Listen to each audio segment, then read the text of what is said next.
What's happened? Serious video. And it's probably going to be a long one. But I'm trying to quit drinking. And it is proving to be really hard. I made it, I think, like 28 days and then slipped up.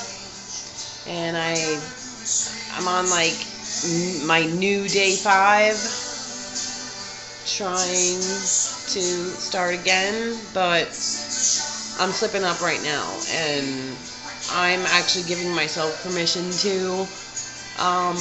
My birthday is tomorrow, and as everybody knows, like, when you're going through shit, like a loss or a death or just struggling with your own life, whatever it may be, any type of holiday, whether it be a birthday, Christmas, just a death date, a birth date, just anything makes it really hard. So this is really a video I don't want to do. I'm going to talk about something I really don't even want to talk about, but maybe this is the reason why I'm having such a hard time. So I'm going to tell my sob story that nobody wants to hear, because who wants to listen to someone bitch and complain about their life when you're going through your own shit and you're like, bitch, please. So, like, I get it. Nobody wants to hear it. But, again, these videos are for me. So, hopefully, getting my side of my story out there will maybe help a little bit. Now, like with every story, you can't just start anywhere. I'm going to start at whatever you want to call the beginning. And you can believe my story or not. You can believe my side or not. This is just how I have perceived it, and this is why I'm having such an issue stopping drinking. So we'll start when I was little. I was molested when I was little, and, don't feel bad for me or whatever. I know it happens.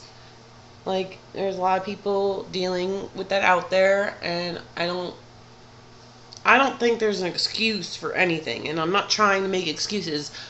I'm just telling my story here.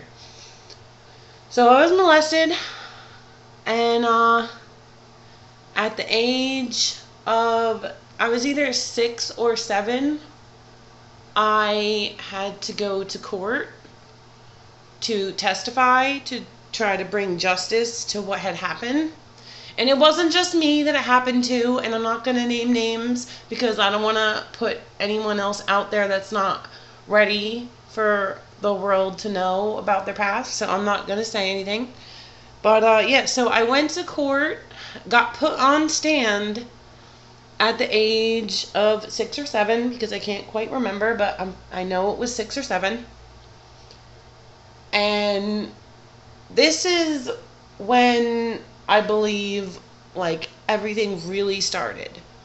Because what I remember from the trial is I was on stand and I was being questioned. When I was being questioned by my lawyer, I was fine, obviously. It was when I was being cross-examined that I don't know what happened. I froze up, man. Like my hearing just left my body. Like, I seriously it was like I was like a peanut. I just heard wah, wah, wah, wah, wah, wah, wah. And I don't know what they asked me. And I remember saying, what? And they repeated it. And I said, what? And they repeated it. This happened, I don't even know how long it went on. But I'm going to turn the music down 1 second.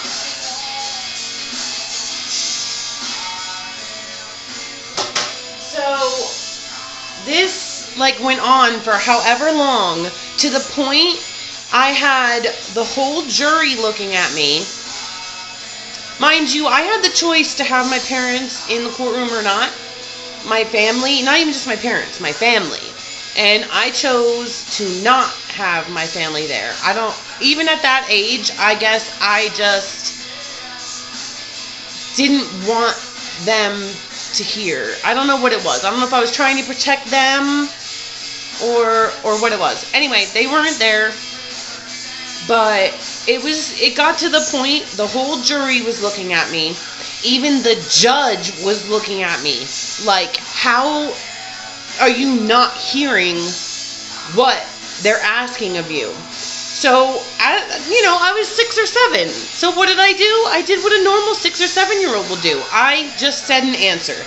To this day, I don't know what the question was, and I don't know what answer I gave. It was a yes or no question. I said yes. I said no. I don't know what it was. All I know was we lost the case. And I don't know if it was because of that specifically or not, but I do feel like that was a turning point that was missed. But, it was a risk that we all knew putting me on the stand was going to be. I was 6 or 7. Anyway, so that happened to me. We lost the case. We lost. Regardless of what had happened to me and others. And there were others. And we were actually advised by our lawyer to keep all of our testimonies separate. So there was like maybe, 5, 6, who knows how many. But there was so many different cases. But they were all kept separate. So that in case one of us lost, there would be a chance that someone else would win, and justice still would be served. Everybody lost. Everybody. So he got away with everything he did. On top of that, we lived next door to him. And we lived in a beautiful house. Our house is beautiful. I'm not going to change, should we have moved because we lived next door to him? Fuck no. We lived in a beautiful house. We had a beautiful yard. I wouldn't have changed that for anything. So I'm not upset that we still live next door to him. I will say that, yeah, it did, it did fucking suck. It sucked. Anyway, so that happened. And, as a child, obviously you go through therapy and everything like that. And that all happened, but sometimes therapy just isn't enough, especially when you have other issues that you don't even know about yourself. And when I was growing up, they didn't know about all the things they know about now. But anyway, so let's move on from that. That's the first thing. So that right there probably made me want to self-medicate, honestly. That alone, if that had been the only traumatic thing in my life, that alone would make someone want to self-medicate. So life goes on. Eventually he died because he was old when I was 6 and 7. So then, things got a little better, but then I was a teenager, going through my teenage shit like we all do. Moved past being a teenager and being all dramatic and all that. I believe I was 22 when my mom passed away. I'm not exactly sure. I know I wasn't 21 because I did spend my 21st birthday with my mom, because my only thing I wanted for my 21st birthday was just to spend time with my family.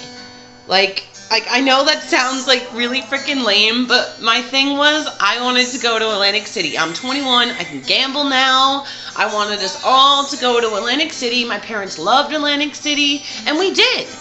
Me, my brothers, my father, my mother, we all went to Atlantic City. We got freaking shit-faced. It was awesome. It'll always be in my memory. It was just the best. My mom didn't drink. She was the designated driver. She didn't drink anyway. She wasn't a drinker. So she didn't mind. She sat there and laughed at us all while we were all just having a blast. So then at the age of, I believe it was 22, because I was 23 when I had my daughter and she had already been gone. Anyway, then my mom passes away. That is just a traumatic thing for any family, for the mother of the family, the one that, I'm going to turn the music down again, hold on.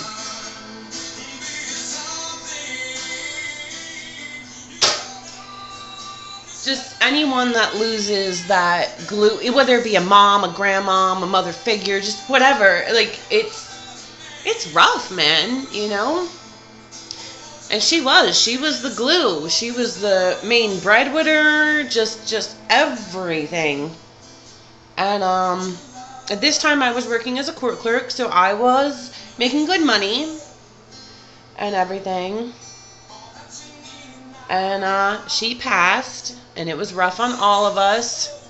And my brothers were already moved out of the house and like kind of had their own lives and everything like that.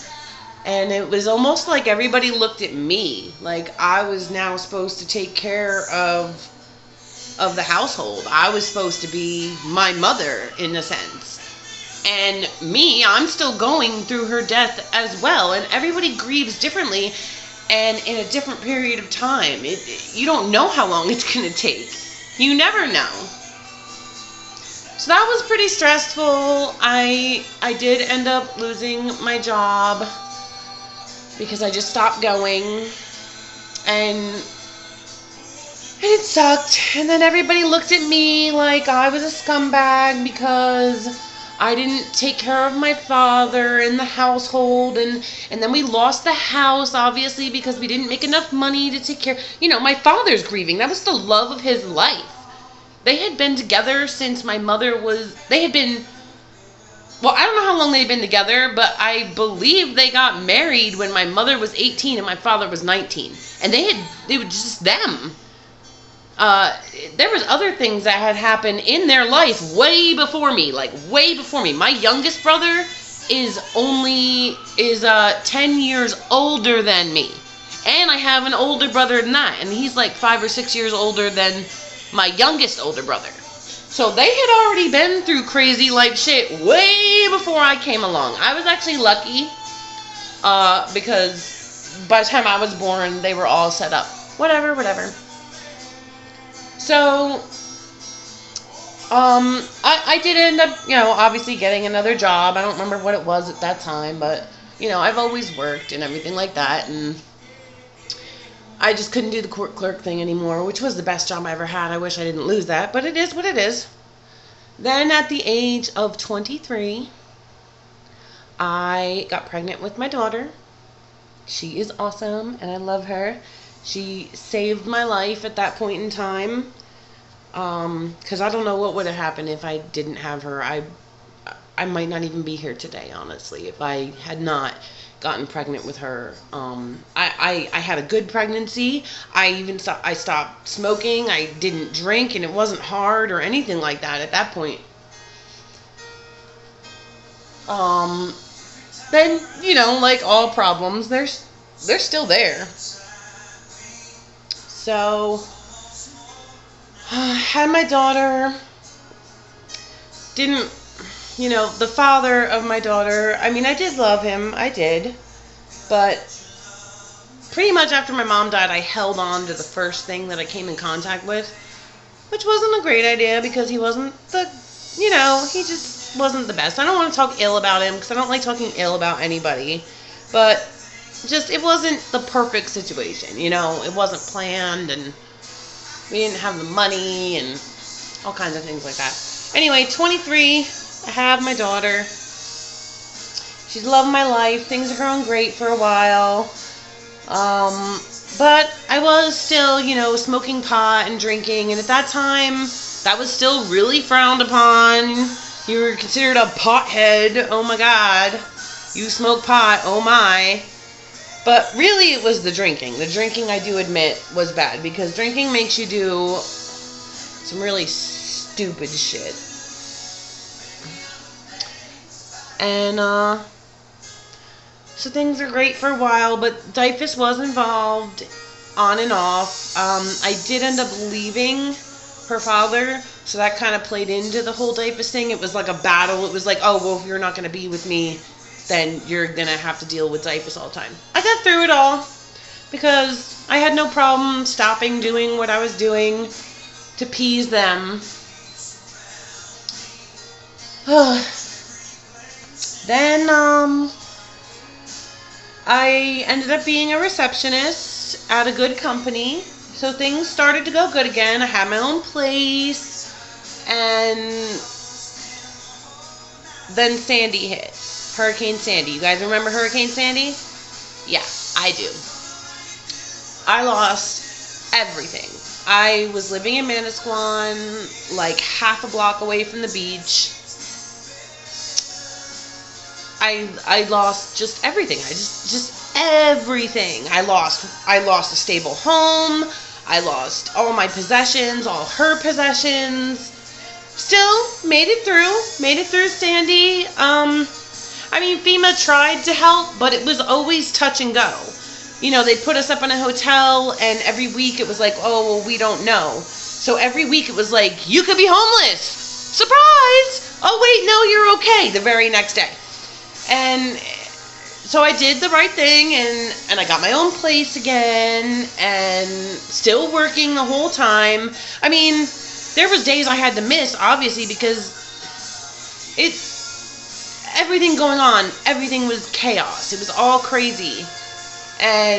But I made it through that. Had my own place. So in the new place, that's when I got married.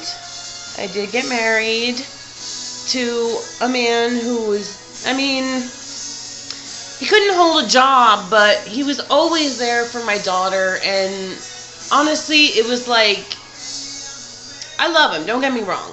Like, I love my ex-husband, but at that time, it was like free babysitter, because nowadays, I don't know, if you have children, you already know what I'm talking about. Babysitters make, like, just as much as you make. So how the heck are you supposed to work and pay this babysitter when they're making just as much as you make?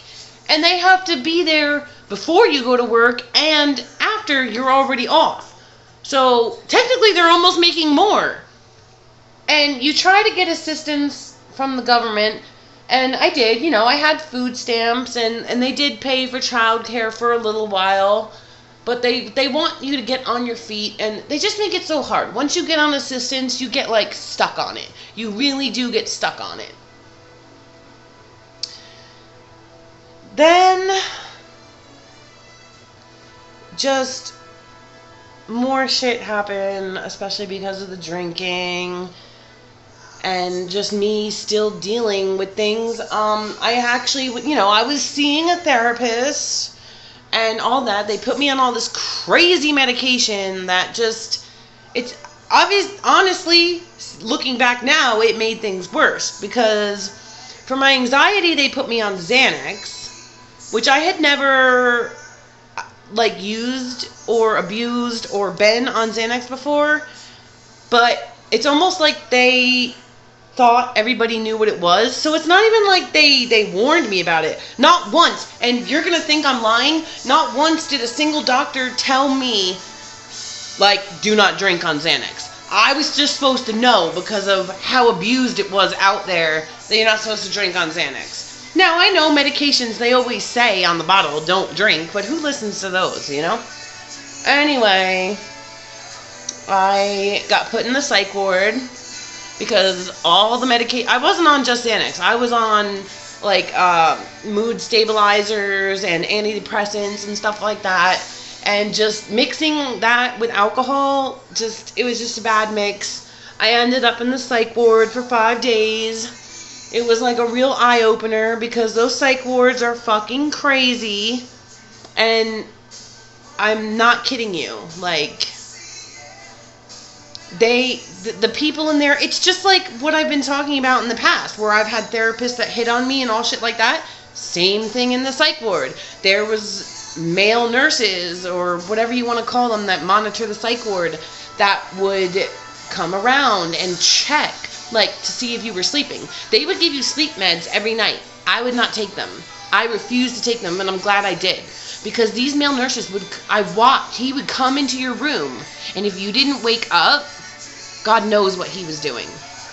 Because my bunkie, she kind of I guess she had been in and out a lot, so she kind of knew what went on. The second he would get close to her, she would start yelling at him and like cursing him out and all that shit.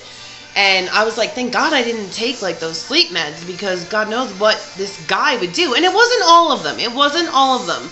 I just had one like bad experience. She freaked the fuck out, and then the next day I was like, what was that all about? Is that normal? And she's like, no, they're not supposed to do that. And they're not supposed to come in your room. They're not supposed to touch you, like try to wake you up, nothing. Because this was like at 3, 4 o'clock in the morning. It wasn't 8 o'clock in the morning. It wasn't 7 o'clock in the morning. It wasn't even 6 o'clock in the morning.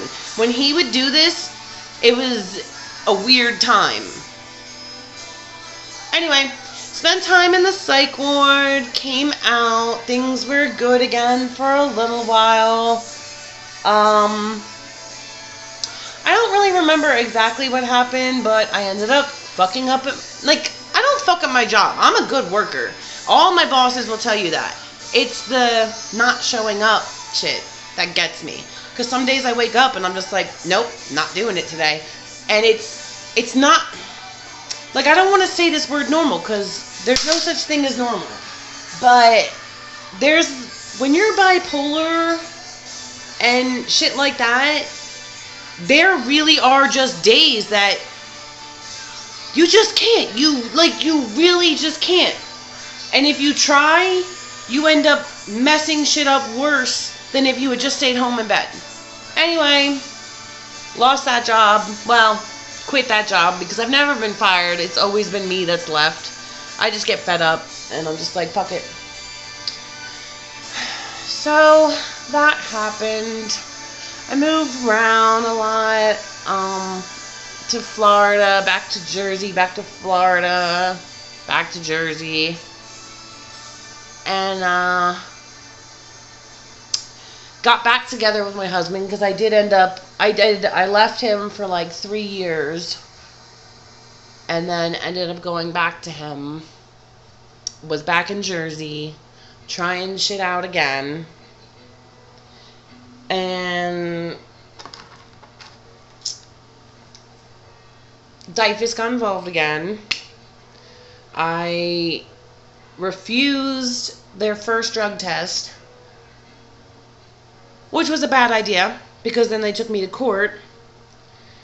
But I knew I was going to be dirty for pot. Like, I knew it. So I was like, well, maybe if I deny it and I could wait, like, a little while, then I could pass it. Ended up being the worst decision I could have ever made, because, like I said, then they brought me to court. And at this time, I was living in a hotel. So when they brought me to court, the judge said because my daughter was 9 years old, we could not live at a hotel room, and they took her away from me. I couldn't find anyone to take her. They have their own reasons. I have my own feelings about it. But that's a whole nother story, and I'm not going to get into it, because, again, I'm not trying to put my family on blast. I don't have ill feelings towards anyone. There's certain people, and there's certain family members that I just choose not to acknowledge anything because of the way I feel, and everyone's entitled to their own opinion and situation, and I just don't feel like they understood the gravity of the situation, and maybe that's my fault. Who knows? Probably is my fault. Everything's my fault, right? So, I'm going through all this stuff. The judge says I need to have my own place where my daughter can have her own bedroom. But now that they took her away from me, get this, they're going to charge me child support. So, I need to save money, but then they want to take money from me so that I can't save money, so that I can't get a place. You guys know how expensive it is in Jersey. And on top of that, it couldn't even be a 1-bedroom where I slept in the living room. It had to be a 2-bedroom. So I go through all this, and I'm trying real hard, and I can't seem to make it work. Like, there's just not enough money. I actually even chose to be homeless to save more money. I was like, well, if I live at a campground, or if I sleep in my car, then I don't have to pay that expensive hotel bill, and maybe I can get a place. Wasn't working. Things kept happening with the car, because now I'm like living out of the car, driving the car everywhere. I was like, this is just not working. So I moved back to Florida, where I did get my own place. That was a 2-bedroom.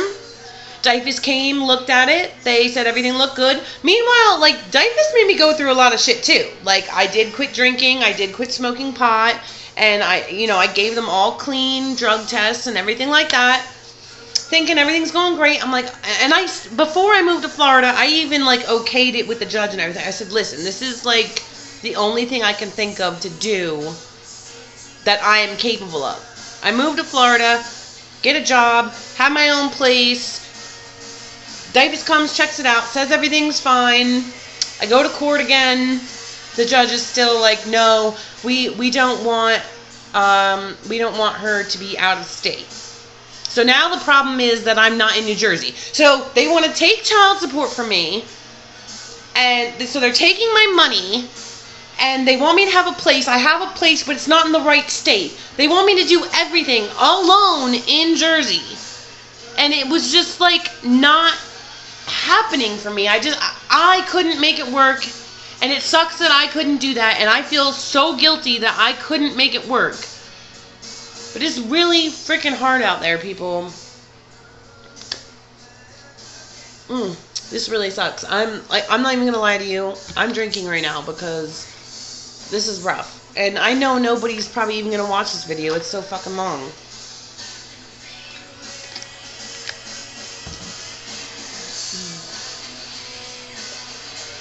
And I'm still even leaving stuff out to try to make it shorter. So, I moved back to Jersey again. Get my old job back at ShopRite. Still living homeless because I can't afford a goddamn place, not on my income. And, made the decision. She was doing really good with her foster mom. Her foster mom's a really good person. She's great. I still love her right now. She actually reminds me of my mom, so I felt comfortable where my daughter was at. This woman has a ton of money, and I know people say, like, money isn't everything. Your daughter loves you, and what she needs is love. She's getting love. I still get to see her all the time and talk to her all the time. And she's just experiencing all these things that I couldn't help with. Oh, this is something else I didn't tell you, because this kind of happened while she wasn't in my care. They had always thought, when I had her even, that she might be autistic.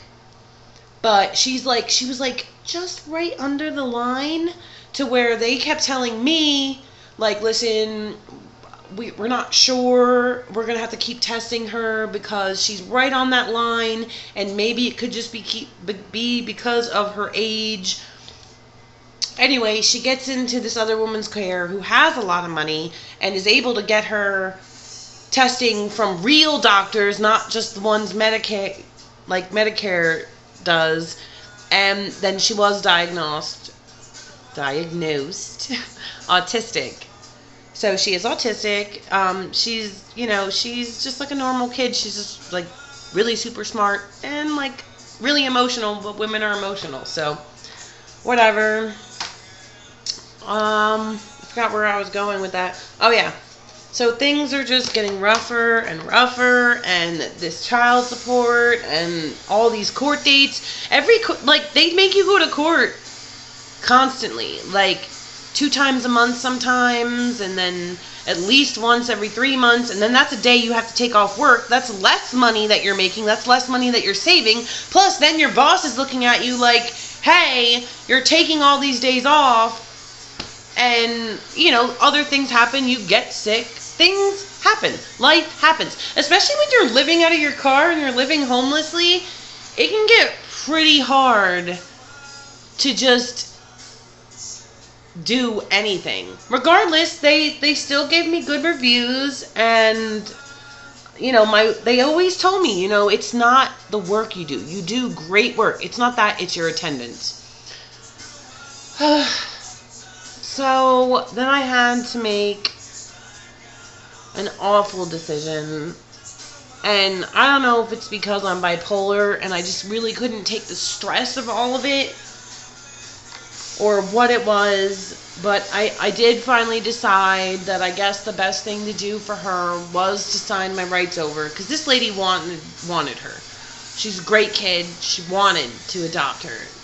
There was no question that this lady was fully into it, loving my child. She told me from the get she would never keep me from my child. I even made Dyfus sign a thing saying if anything is to happen with her foster mother, Caitlin comes back to me. She doesn't go into the system. She doesn't go to another foster home. I get another chance.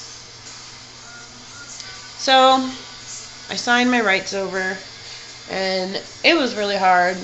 It was really hard. So, of course, what did I do? Now I don't have Dyfus in my life anymore. I don't have a child to take care of. I went on another bender where I was using drugs, still working, but using drugs, still taking care of my husband who was just on and off working.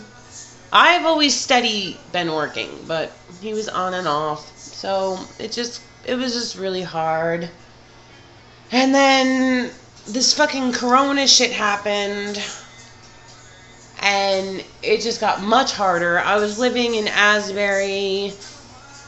I don't think I need to even tell you what living in Asbury is like. And I saw myself going on this downward spiral. And I didn't like where it was going. I didn't even like the things I was doing and the people that I was around. And I just felt like I couldn't escape it. But I was so dependent on other people. I ran away, I ran away. I found Raymond. He's so awesome. He has been through so much of his own problems and similar situations to what I'm going through, and he had overcome them, and he was just so understanding, and he's my best friend. Like, I haven't had a best friend in a long time because I push people away, and I don't want to burden people. And he's just been my best friend. He's still my best friend right now. I am so grateful that God brought Raymond into my life. And he's made me more in touch with God than I have ever been. He's just wonderful. So now we're here, and I was addicted to drugs when I met him, so he helped me get off that, because he had already been through it. He had been clean, I think, for 8 years. I don't know how many now, probably like 9 years now, because we've been together for a while. But he really, really helped me. And he's so understanding, and just the greatest man I have ever met. So now I'm at where I'm at now. I saved drinking for last to quit, because I knew that, I was like, I know I can't just do everything at once. Like, that's just going to be way too hard. So now here I am trying really hard to quit drinking, but every day is a struggle. And this is the whole point of this video. I had to tell you all that just to tell you this. I miss my daughter every day. The fact that I even smile maybe once a day is a feat in my mind. Because every smile I smile, I'm like, how can you smile when she's not here with you? And it's hard. It is hard. I miss her every second of every day. My birthday is tomorrow. And what I wish most in the world is just to hug her and see her But with like all this corona going on, it's hard. And like I can go visit her whenever I want. I'm just not in Jersey right now. And I've had corona twice, so that also makes me nervous. We only have one car, so it's not like I can just drive to Jersey. It's a 9-hour drive. I'm going to try to make it work, and I'm going to go see her soon. But we do talk like 2-3 times a week. She's not mad at me. She is so much stronger than I am. She actually comforts me most of the time, where I'm trying to comfort her because she misses me too, but she does understand. I feel she understands anyway, the situation. And, she is going to grow up. She is going to be older one day. And we'll see what happens from there. Also, Christine, her foster mom, is a great person. Like, as long as I have my shit together, I think I can convince her to even let Caitlin maybe come stay with me for a couple weeks in the summer. Because I want Caitlin to stay in school in Jersey. I really do. So, if I was going to do something like that, I would want it to be during the summer when school's not in session. And, I don't know. I just really felt like I had to do this video.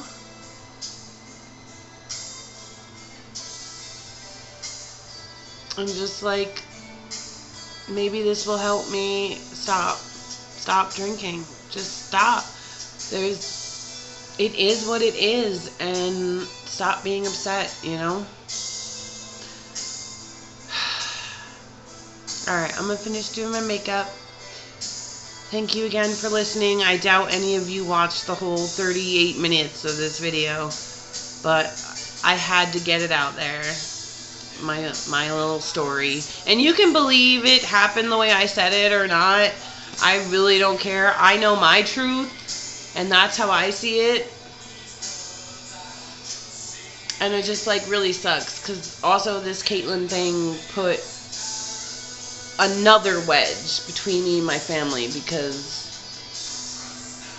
there are certain people, and I'm not going to name names, that I felt could have helped me. I feel like they had gotten help at my age that I was not given the opportunity to have, and that they were super judgmental when they should have just been there as family.